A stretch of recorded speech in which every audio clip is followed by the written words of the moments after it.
Today on the Daily Scoop podcast from the Scoop News Group, a look at next week's hearing on unidentified anomalous phenomena.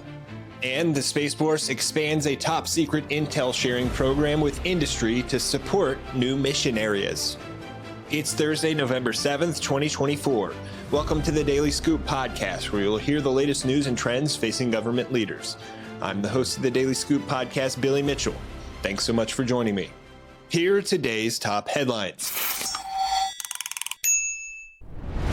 Retired Navy Rear Admiral Timothy Gallaudet is one of multiple witnesses set to testify at a congressional hearing next week about government transparency concerns and reports of unidentified anomalous phenomena, or UAP, that could endanger U.S. national security.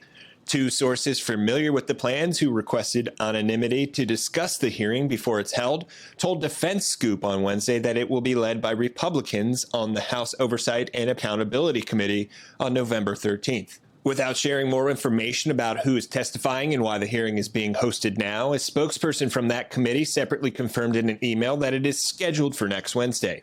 Nancy Mace, chairwoman of the committee's Cyber Subcommittee, and Glenn Grothman, chairman of the committee's National Security Subcommittee, will co-chair the hearing. The spokesperson added that lawmakers hope to provide more information to the public in the coming days. The upcoming hearing will follow several that lawmakers have convened in recent years, which came largely in response to mounting public pressure and alerts raised by former defense officials about seemingly unexplainable objects increasingly threatening America's military assets and personnel in the modern era.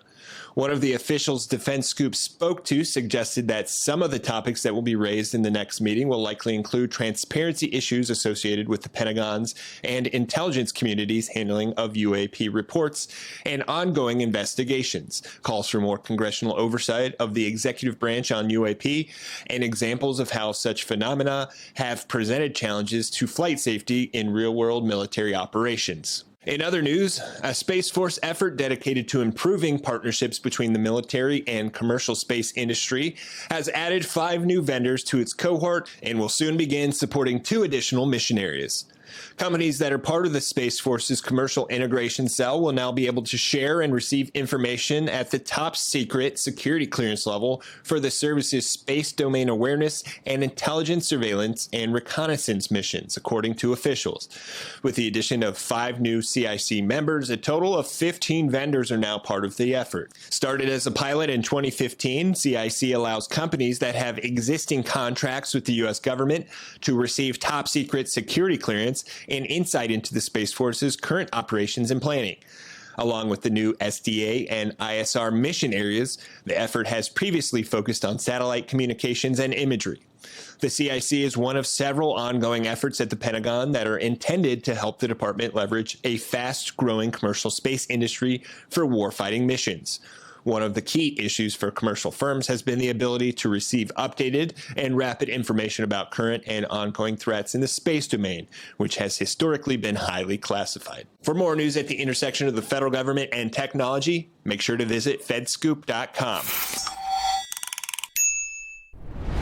Thanks so much for tuning in to another episode of the Daily Scoop podcast, available on all podcast platforms. If you've already rated the podcast on your platform of choice, thanks so much. High ratings and good reviews of the show help more people to find it. The Daily Scoop podcast is a production of the Scoop News Group in Washington, D.C. Adam Butler and Carlin Fisher help put the show together, and the entire Scoop News Group team contributes. We'll be back tomorrow with more top headlines. Until then, I'm your host, Billy Mitchell. Thanks so much for listening.